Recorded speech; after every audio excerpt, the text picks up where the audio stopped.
नहीं बेटा, कोई चेंजेस नहीं आई हुई है हमारे कश्मीर में, कोई डेवलपमेंट नहीं हुई है। लेकिन हाँ, ये बात हो गई कि हमारे जम्मू कश्मीर के टुकड़े किए गए, हमसे 35A 370 छीना गया, हमसे हमारा लेह लद्दाख छीना गया, और कुछ एजेंसी बेस्ड पार्टीज जो जम्मू में बार बार ये नारा दे रही है कि जम्मू को अलग स्टेट बनाओ, और एक बहाना में उनको मिल जाएगा जम्मू से भी कश्मीर को अलग करने का। तो मंशूर है, उसने डेवलपमेंट भी की है, और जो उसका जो है पॉलिटिकल सिनेरियो वो यहाँ के लीडर से डिफरेंट है। अगर आप बुरा न माने बेटा, मुझे बताएंगे वो लीडर कैसे बड़ा है जिसने कभी इलेक्शन नहीं जीता है, और ऐसी कोई बड़ी पोस्ट नहीं है नेशनल लेवल की जो उसको नहीं दी गई।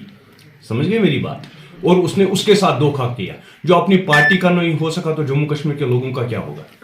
वो जम्मू कश्मीर का एक दिन का नहीं बल्कि कई सालों वही तो मैं समझा रहा हूँ, वही मैं समझा रहा हूँ। विदाउट इलेक्शन जीते कांग्रेस ने उसको हर एक नेशनल लेवल पोस्ट दी। जब वो उनका नहीं हुआ तो हम लोगों का क्या होगा? सर अपने बलबूते पे सीट जीत के दिखाए, मान जाऊंगा। सीट जीत के दिखाई मैं मान जाऊंगा। गुलाम नबी आजाद कोई बड़ा लीडर है, आपकी नजर में होगा, मेरे नजर में नहीं है। वो अपनों का नहीं है तो दूसरों का क्या होगा? तो आप क्या है, आप नए अचानक सियासत में? हम वो लोग हैं, मैं नहीं हूं कुछ। हम वो लोग हैं जिन्होंने ये पार्टी बनाई, जिनका कोई पॉलिटिकल बैकग्राउंड नहीं है। हम नए हैं, हमें पता है आज तक 70 साल से जो भी पार्टीज थी उन्होंने कश्मीर के साथ इस्तेसाल किया हुआ है, यहां के 1.5 नौजवानों को कब्रों में पहुंचाया हुआ है। हम निकले हैं क्योंकि जब 35A और 370 हटा गया, वो चूहों की तरह बिल में छुप कर बैठ गए, कोई आवाज नहीं उठा पाया उनमें से। अब हम इस आवाज को उठाएंगे, और अगर ऊपर वाले ने चाहा तो इन सबको लखनपुर के पार पहुंचा के दिखाएंगे। क्या फिर इसकी पार्टी गुलाम नबी आजाद की?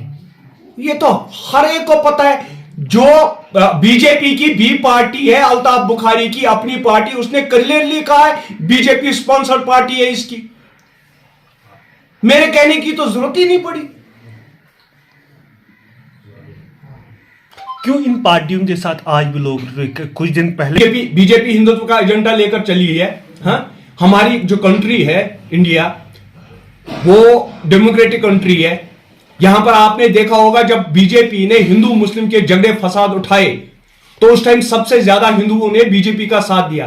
अनपढ़ लोग हैं जिनको समझ में नहीं आता है हम लोगों को कहां पहुंचाया, जिनको यह समझ में नहीं आ रहा है कि जम्मू कश्मीर एक मतलब जिसकी 53 की पोजीशन थी, 35A और 370 था, लेह लद्दाख हमारा हिस्सा था, टुकड़े टुकड़े कर चुका है बीजेपी जम्मू कश्मीर के। सब कुछ छीन लिया इन्होंने जम्मू कश्मीर का, हमसे हमारा एम्बलम छीना गया, 35A और 370 हटाया गया। ये लोगों को समझाना है कि अगर अब भी नहीं समझोगे तो कुछ नहीं रहेगा। कर रहे हैं, परसों आपका यहां पर आया था, राजनाथ आया हुआ था, एयरपोर्ट से आपका राजनाथ बोल रहा है कि हम पीओके पे हमला करेंगे, पीओके के इस कश्मीर के साथ जुड़ाएंगे। अरे उसको इसके साथ जुड़ाने तो दूर की बात है, आपने तो इस जम्मू कश्मीर के टुकड़े करके रख दिए हैं। तो गुलाम नबी आजाद ने बोला बात की तो पता है कि उसमें हिम्मत ही नहीं है। हिम्मत पंजाब के लोगों में थी, जिनके फार्मर्स एक्ट लगाए गए थे, उन्होंने बिल्कुल पीसफुल प्रोटेस्ट किया। उसी पार्लियामेंट में वो लॉज लाए गए थे जिस पार्लियामेंट में 335A और 370 हटाया गया। किसी भी नेशन की बैकबोन होती है। यहां के यूथ को जागना है, यहां के यूथ को आगे आना है, यहां के यूथ को इलेक्शंस में हिस्सा लेना है, यहां के यूथ को एज MLA सामने आना है। भूल जाओ NC PDP और किसी को। मैं तो यह कहता हूं अगर आप चाहो एक आजाद उम्मीदवार के तौर पे सामने आ जाओ, लेकिन जम्मू कश्मीर को बचाने का टाइम आ गया हुआ है।